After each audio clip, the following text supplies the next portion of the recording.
ಸಾಮಾನ್ಯವಾಗಿ ಮಲೆನಾಡಿನ ಹಳ್ಳಿಗಳಲ್ಲಿ ತೆಂಗಿನಕಾಯಿ ಯಾವಾಗಲೂ ಇದ್ದೇ ಇರುತ್ತೆ. ಸೊ ಯಾರಾದರೂ ಮನೆಗೆ ಗೆಸ್ಟ್ ಬರ್ತಾರೆ ಅಥವಾ ಮೊದಲೇನೆ ಗೊತ್ತಿತ್ತು ಅವ್ರು ನಾಳೆ ಬರ್ತಾರೆ ಅಂತ ಆದರೆ ಈ ರೀತಿ ತೆಂಗಿನಕಾಯಿ ಬರ್ಫಿನ ಮಾಡಿಟ್ಕೋತಾರೆ. ಇವತ್ತು ನಾನು ತೋರಿಸ್ಕೊಡ್ತಾ ಇರುವಂಥ ಈ ತೆಂಗಿನಕಾಯಿ ಬರ್ಫಿ ತುಂಬ ಮೊದಲಿನಿಂದಲೂ ಮಾಡ್ತಾ ಇರುವಂತಹ ಒಂದು ಹಳೆಯ ಕಾಲದ ಪದ್ಧತಿಯಲ್ಲಿ ಹೇಳ್ಕೊಡ್ತಾ ಇದ್ದೀನಿ. ಮಾಡೋದು ತುಂಬ ಸುಲಭ, ಬಟ್ ಟೇಸ್ಟ್ ಮಾತ್ರ ತುಂಬಾನೇ ಚೆನ್ನಾಗಿರುತ್ತೆ. ಸೊ ಉಳಿದಿರೋ ಎಲ್ಲಾ ಬರ್ಫಿಗಳನ್ನು ಬದಿಗಿಟ್ಟು ಈ ಬರ್ಫಿನ ತಿಂತೀರಾ, ಅಷ್ಟು ಚೆನ್ನಾಗಿರುತ್ತೆ ಗೊತ್ತಾ.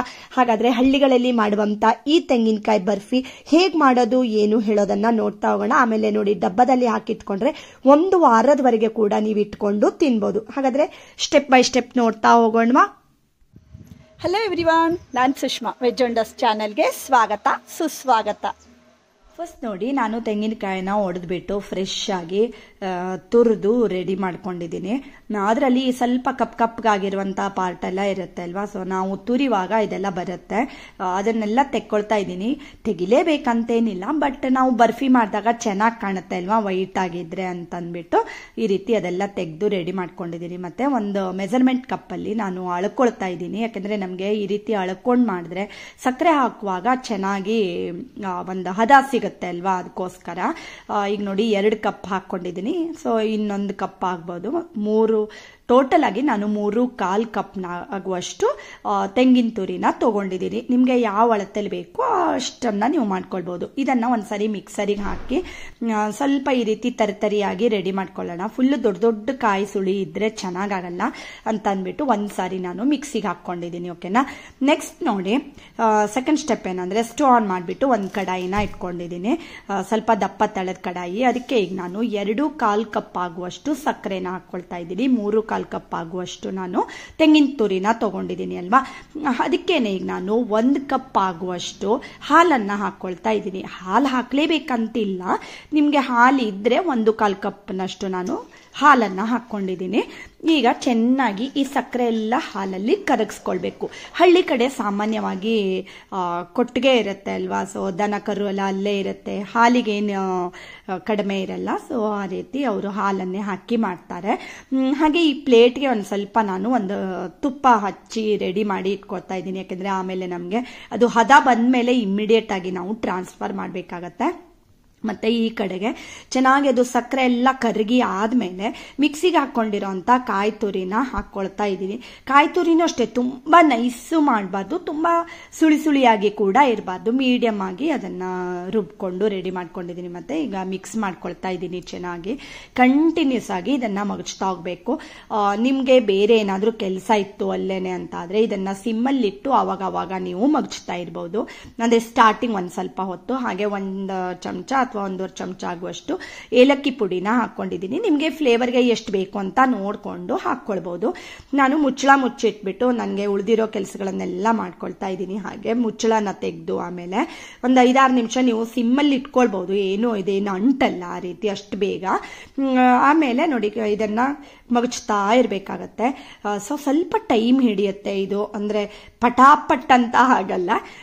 ಹಾಗೆ ಇದಕ್ಕೆ ಈಗ ನೋಡಿ 1-2 ಚಮಚ ಆಗುವಷ್ಟು ತುಪ್ಪನ ಹಾಕೊಳ್ತಾ ಇದ್ದೀನಿ. ತುಪ್ಪ ಇನ್ನೂ 1-2 ಚಮಚ ಜಾಸ್ತಿ ಇದ್ರೆ ಕೂಡ ಹಾಕೊಳ್ಬಹುದು, ಇಲ್ಲಾಂದ್ರೆ ಹಾಕದೇನೆ ಕೂಡ ಮಾಡ್ಬೋದು.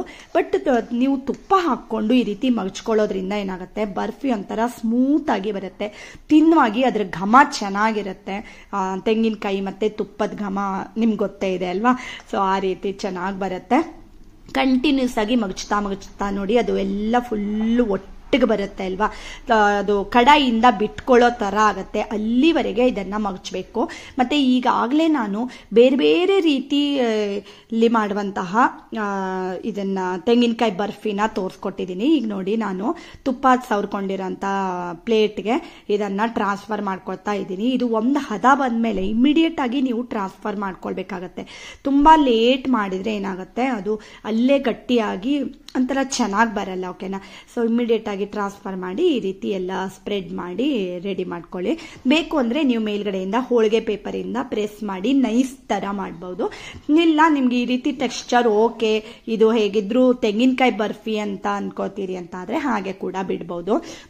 ಇದು ಮೇಲ್ಗಡೆಯಿಂದ ನಾನು ಇದು ವಾಟರ್ ಮೆಲನ್ ಸೀಡ್ಸ್ ಬರುತ್ತಲ್ಲ, ಪಂಪ್ಕಿನ್ ಸೀಡ್ಸನ್ನು ಹಾಕ್ಕೊಳ್ತಾ ಇದ್ದೀನಿ. ಇದು ಬೇಕಿದ್ರೆ ನೀವು ಹಾಕ್ಕೊಳ್ಬೋದು, ಬಟ್ ನೋಡೋದಕ್ಕೆ ಒಂಥರ ಅಟ್ರಾಕ್ಟಿವ್ ಆಗಿ ಚೆನ್ನಾಗಿ ಕಾಣುತ್ತೆ ಅಲ್ವಾ. ಸೊ ಅದಕ್ಕೋಸ್ಕರ ಈ ರೀತಿ ಇದನ್ನು ಮೆಲನ್ ಸೀಡ್ಸನ್ನು ಹಾಕ್ಕೊಳ್ತಾ ಇದ್ದೀನಿ. ಮತ್ತು ಹಾಕಿ ಈ ರೀತಿ ರೆಡಿ ಮಾಡ್ಕೊಂಡಿದ್ದೀನಿ. ಹಾಗೆ ಒಂದು 15 ನಿಮಿಷ ಹಾಗೆ ಬಿಟ್ಬಿಡಿ. ಆಮೇಲೆ ಈ ರೀತಿ ಒಂದು ಮಾರ್ಕ್ ಮಾಡಿ ಇಟ್ಕೊಳ್ಳಿ. ಯಾಕೆಂದರೆ ಫುಲ್ ತಣ್ಣಗಾದ್ಮೇಲೆ ಕೂಡ ನೀವು ಈ ರೀತಿ ಮಾರ್ಕ್ ಮಾಡಿದ್ರೆ ಎತ್ತಕ್ಕೆ ಚೆನ್ನಾಗಾಗಲ್ಲ, ಪುಡಿ ಪುಡಿ ಆಗುತ್ತೆ.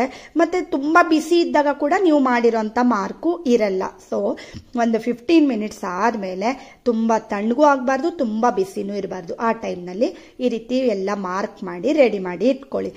ಆಮೇಲೆ ನೋಡಿ ಒಂದು ಅರ್ಧ ಗಂಟೆ ಬಿಟ್ಟು ನೀವು ಇದನ್ನು ಪುನಃ ಇನ್ನೊಂದು ಸರಿ ನೈಫಿಂದ ಈ ರೀತಿ ಎಲ್ಲ ಮಾರ್ಕ್ ಮಾಡಿಕೊಂಡು ಎಷ್ಟು ಈಸಿಯಾಗಿ ನೀವು ಇದನ್ನು ಬರ್ಫಿನ ಎತ್ಬೋದು. ಟೇಸ್ಟ್ ಅಂತೂ ಫ್ರೆಂಡ್ಸ್ ತುಂಬಾ ಚೆನ್ನಾಗಿರುತ್ತೆ. ಹಾಗೆ ಈಗಾಗಲೇ ನಾನು 2-3 ರೀತಿಯಲ್ಲಿ ತೆಂಗಿನಕಾಯಿ ಬರ್ಫಿ, ತೆಂಗಿನಕಾಯಿ ಉಂಡೆ ಎಲ್ಲ ಮಾಡೋದನ್ನು ತೋರಿಸ್ಕೊಟ್ಟಿದ್ದೀನಿ. ಅದೆಲ್ಲದನ್ನೂ ನಾನು ಡಿಸ್ಕ್ರಿಪ್ಷನ್ನಲ್ಲಿ ಲಿಂಕನ್ನು ಹಾಕಿರ್ತೀನಿ. ಮತ್ತೆ ನೋಡಿ ಎಷ್ಟು ಚೆನ್ನಾಗಿ ಬಂದಿದೆ ಅಲ್ವಾ. ತಿನ್ನೋದಕ್ಕೂ ಅಷ್ಟೇ ಫ್ರೆಂಡ್ಸ್, ಬಾಯಲ್ಲಿ ಇಟ್ಟರೆ ಸಾಕು ನೀರಾಗುತ್ತೆ, ಅಷ್ಟು ಟೇಸ್ಟಿಯಾಗಿರುವಂತಹ ತೆಂಗಿನಕಾಯಿ ಬರ್ಫಿ ಈಗ ರೆಡಿಯಾಗಿದೆ. ಹಾಗೆ ಇವತ್ತಿನ ಈ ಕೋಕೋನಟ್ ಬರ್ಫಿ ನಿಮ್ಗೆಲ್ರಿಗೂ ಇಷ್ಟ ಆಗಿದೆ ಅಂತ ಅನ್ಕೋತೀನಿ ಫ್ರೆಂಡ್ಸ್. ಇಷ್ಟ ಆದರೆ ಗೊತ್ತೇ ಇದೆ ಅಲ್ವಾ, ಲೈಕ್ ಮಾಡಿ, ಶೇರ್ ಮಾಡಿ, ಮತ್ತೆ ಸಬ್ಸ್ಕ್ರೈಬ್ ಮಾಡಿ. ಇನ್ನೊಂದು ಒಳ್ಳೆ ವಿಡಿಯೋ ಜೊತೆ ಬರ್ತೀನಿ. ಅಲ್ಲಿವರೆಗೂ take care. Thank you for watching.